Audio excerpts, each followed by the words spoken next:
Now on Newsday TV, it is the unofficial kickoff to summer here on Long Island, but it sure won't feel like it. We are in for a pretty miserable Memorial Day weekend. Jeff Banson will tell us if we'll see any sun.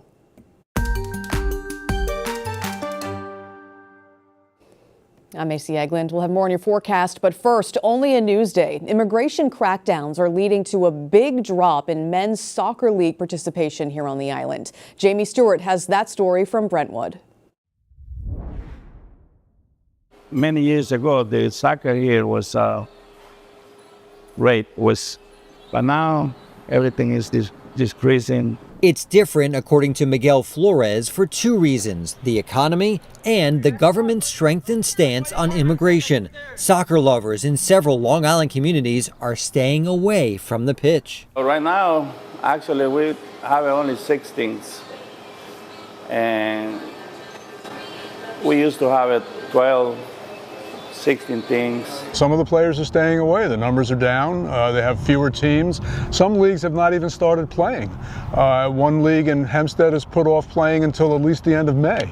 So there's definitely a real fear out there. And not all the players are here illegally. Some of them have legal status.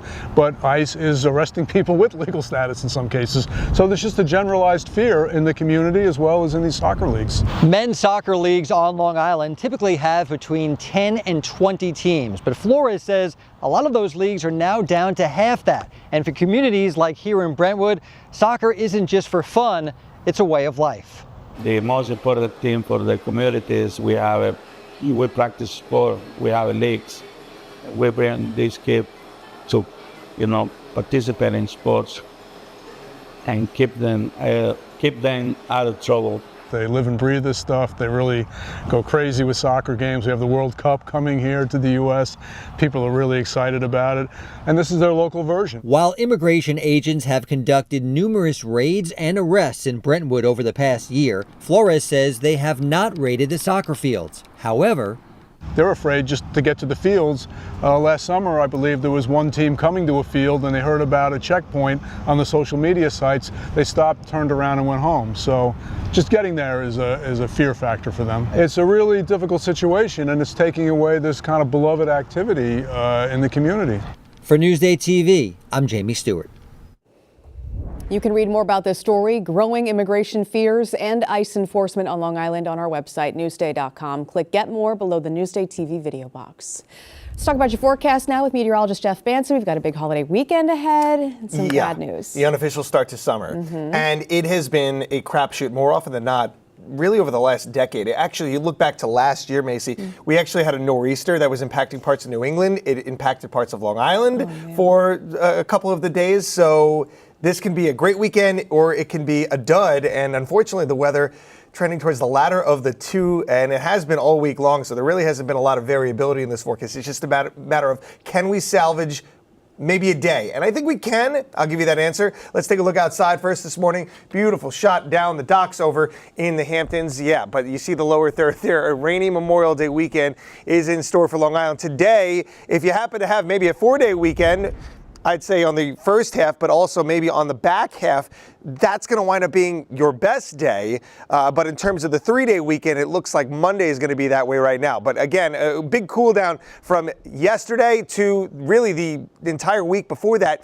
92 was the high temperature in Farmingdale on Wednesday. And then yesterday we dropped 25 degrees. So it was a big shock to the system, I would say, although 67 right where we should be for this time of year. We've got mostly cloudy skies across the island right now, but a lot of these are mid and high level clouds. So we've seen a nice sunrise in some spots.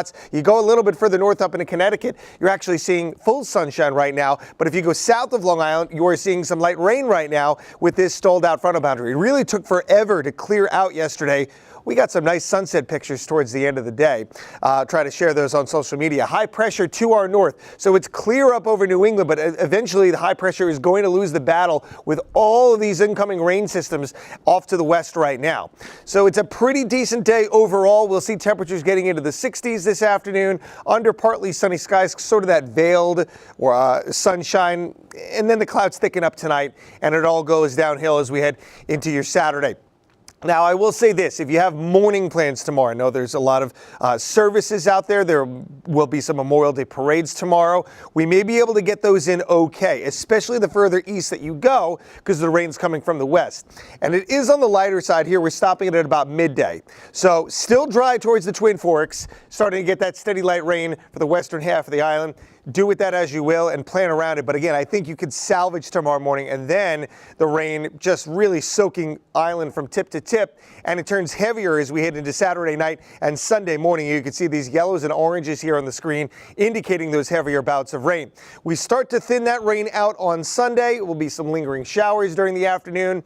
And then I think Monday is when we are looking at our driest day. There still could be a few showers around, but not to the washout level that we're forecasting for tomorrow and Sunday. Also notice the temperatures hovering around 60 at best. Most of the day for Saturday and Sunday is going to be in the 50s. It is going to be a little bit chilly out there. That rain-cooled air, that east wind. Then on Monday, we jump up to 68. So it is a bit milder to end our Memorial Day weekend here for Memorial Day itself. Here's our rain through Saturday. Okay, yeah, about a half an inch or so of rain. And then again, it's Saturday night and Sunday morning. We really tack on those extra inches of rain. We could be around 2 inches of rain. I know it's not good timing, but we do need the rain, Long Island. We have actually been upgraded to a moderate drought island-wide. I do think that's going to change not only for this weekend, but actually you take into account the rain that we had the other day with those thunderstorms. And that's going to chop a significant amount out of that rainfall deficit, which is approaching 4 inches. So silver lining in that, our grounds do need it. I'm sure our plants, our garden beds are going to enjoy the rain. But yeah, it's going to be tough for outdoor plants this weekend. Enjoy today. Filtered sun, temperature 60 to 65. Tonight around 50, clouds collecting and lowering and thickening into tomorrow, and then that rain arriving again. Western portions of the island first. The rain will hold off into the afternoon, the further east that you get. Rain turns heavy at times overnight into Sunday. Monday will sort of dry out again. Can't rule out a couple of lingering showers, a high of 68. 77 on Tuesday, much milder and warm on Wednesday, 80 degrees. And we'll see the sun coming back as well towards the end of the 7-day forecast here. You know, it's an early Memorial Day. If it was an average year, we might actually get those beautiful days on Memorial Day weekend. It just doesn't work out that way this year. Long Island weather is brought to you by Fire Island Ferries. If you're hitting the road and traveling this weekend, here's the best time to drive to avoid sitting in traffic, according to AAA. Today, try to get on the road before 11 a.m. if you can. The worst time to be in the car is between 11 a.m. and 8 p.m. Tomorrow, the worst time to drive is between noon and 5. They are expecting minimal traffic on Sunday. First in Newsday, e-bikes and e-scooters are being banned from some spots in Smithtown. The town board voted unanimously to keep the bikes and scooters out of parks and beaches. Smithtown joins the town of Babylon, which approved a ban on e-bikes and e-scooters at its parks and beaches last summer. Only in Newsday, a Kings Park pub damaged by fire could soon be making a comeback. The owners of the Main Street pub are attempting to rebuild the bar, which closed last February. Earlier this year, Smithtown officials recommended it be knocked down over safety concerns. Nearly 24 homes in Suffolk will soon be hooked up to public water systems. The homes in Medford and Bellport are in a neighborhood where toxic forever chemicals were discovered in private wells. The cost will be covered by the county. The connections are expected to be complete later this year.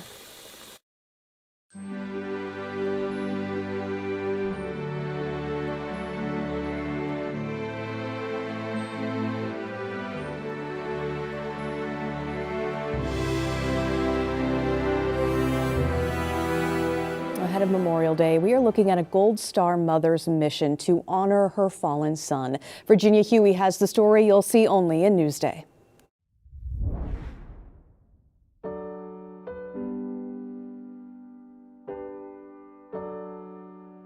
There is a section of Long Island National Cemetery dedicated to an army of soldiers from the War on Terror who did not make it home. I think of you every day. It is a place Kathy Hyder has visited hundreds of times over the past 23 years to be close to a missing piece of her heart. So many years have gone by, but you still remain so heavy on my heart. Her son, Private First Class Raheen Tyson Hyder of Bayshore was the first soldier from Long Island killed in Operation Iraqi Freedom. Raheem was one amazing, mischievous young man, and he was just talented. Raheen was a gifted athlete and artist. He planned to use his GI Bill to attend college after his service and pursue a career in finance. But the 22-year-old infantryman's dreams died on July 24, 2003. He was killed when his convoy came under enemy fire north of Baghdad. I'll never forget that day that they came to my door. And I just knew he was gone. I just knew. In the pain of her loss, Kathy found her calling in life, and she made a promise to her fallen son. Making sure that I kept his memory alive and the memory of all of the brave men and women that have sacrificed their lives for this country. In 2003, Kathy began her mission of remembrance in the halls of Congress. She pushed for the passage of a bill in Raheen's name to increase the death benefit for armed forces members from $10,000 to as much as $100,000. The bill passed under the HEROES Act. It's changed the lives of so many. In 2015, Kathy co-founded Remembering Heroes. The nonprofit offers support services to active duty service members, veterans, first responders, and Gold Star families. We help them with housing. We help them if they need furniture. I work with the homeless veterans. Kathy broke ground for her latest service project last year. It's a 14-acre health and wellness serenity ranch for veterans in Bunnell, Florida. Every day, I'm thinking, what can I do next to help that next family, that next service member? For Kathy, every act of goodwill accomplished is a promise kept to her fallen son. I love you. I'll never stop loving you, and I will always remember you. For Newsday TV, I'm Virginia Huey. You can see more exclusive stories like this on Newsday.com. Click Get More below the Newsday TV video box. In sports, the Knicks were all heart in Game 2 against the Cavs. Last night, Josh Hart scored a career playoff high, helping New York sail past Cleveland. Jamie Stewart and Knicks beat reporter Steve Popper are breaking it down at MSG. The Knicks are 2 wins away from reaching their first NBA Finals in more than a quarter century after a convincing 109-93 win over the Cavs Thursday night at the Garden. It was an 18-0 run by the Knicks in the third quarter that opened the game up. Jalen Brunson had 19 points and 14 assists, but it was his podcast partner, Josh Hart, who had a team-high 26. Every starter scored in double digits. The Knicks never trailed in the second half. They now lead the best-of-7 series 2-0. Newsday's Steve Popper joins me now. Steve, the Knicks may have stolen Game 1. They did not steal Game 2. They were the better team. Why? Yeah, it was all Jalen Brunson in the fourth quarter of Game 1. Today, they kind of showed that versatility that has been such a key through this whole playoff run. I try to play with more joy, but more grace. I don't really celebrate, when I score or make a good pass and stuff like that, and I kick myself probably a little bit too much when I miss shots or, make turnovers, those kind of things. So I think I started to learn to play the game and give myself more grace and not to try to be perfect. I'm happy with that. After the game, Cleveland head coach Kenny Atkinson, a Long Island native, as you know, he said the Cavs need to get their legs under them. What are you expecting as the series shifts to Cleveland this weekend? Well, look, I think it's been very difficult for them coming off 2 7-game grueling series, overtime games. James Harden probably feels a little like me, but what does that mean? My knees hurt, his knees hurt. I saw him walking out with ice packs. But I think they're not getting any rest. It's every other day in this series. It's very tough for them to recover, to kind of find those legs. And the Knicks are just fresh and so many options for them that I kind of think it takes a load off them. Look, they're talking about 9 straight wins here, which is approaching NBA records. and they're trying not to think of it, but they're 2 wins from the first NBA Finals appearance in 27 years. Yeah. Yeah. I remember. So 9 straight playoff wins. The Knicks have not lost a game since April 23rd. And as you mentioned, 2 wins away from the NBA Finals. Game 3 is Saturday in Cleveland. For Newsday TV, I'm Jamie Stewart. You can read more from Steve Popper and the Knicks playoff run on Newsday.com. Click Get More below the Newsday TV video box. Feed Me is brought to you by GL Homes, a reputation built on quality and trust since 1976. All right, so the Knicks are hot right now as they continue their playoff run, and so is a viral sandwich named after their star. Ken Buffa shows us the Brunson in today's Feed Me TV.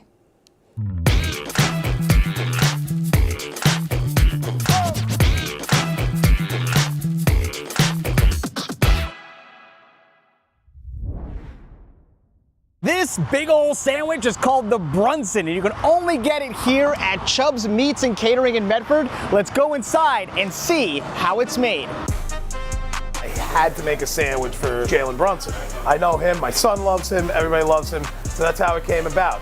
And because of the whole Philly ongoing thing, we did a chopped chicken cheesesteak with garlic parm. We don't use chicken cutlets. We use boneless, skinless chicken thighs. We marinate them 24 hours. We slow roasted them right before you got here. That's for one sandwich? Oh yeah, man, come on.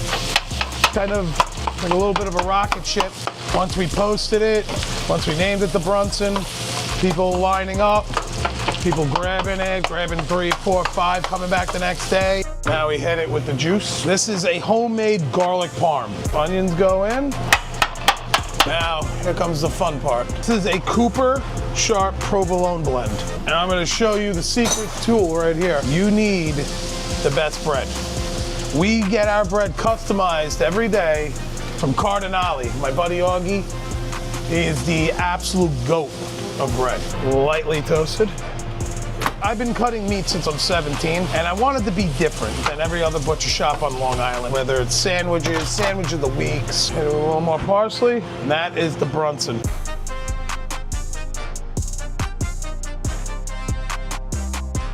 It's amazing. The chicken thighs have this really great taste to it. The bread is just amazing. The garlic and the cheese work really well together to make it this squishy, delicious kind of sandwich. 10 out of 10.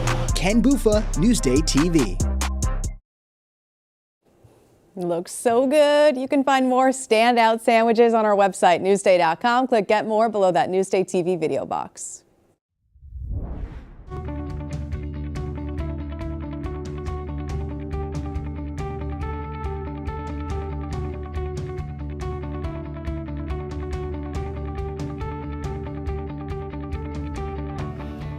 You can see more on these stories on Newsday.com and watch us streaming anytime on Local Now, YouTube, and the other streaming services you see there. I'm Macy Eglund, here with meteorologist Jeff Vanson. We've got more local news and your local holiday weekend forecast, which is a little tricky this weekend, coming up here on Newsday TV. We'll see you then.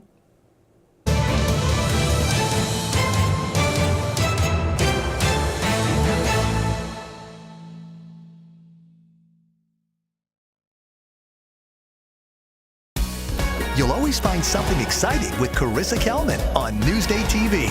From vacations and destinations to hidden places and insider spaces. Let's go with Carissa Kelman. Now available at Newsday.com/Carissa.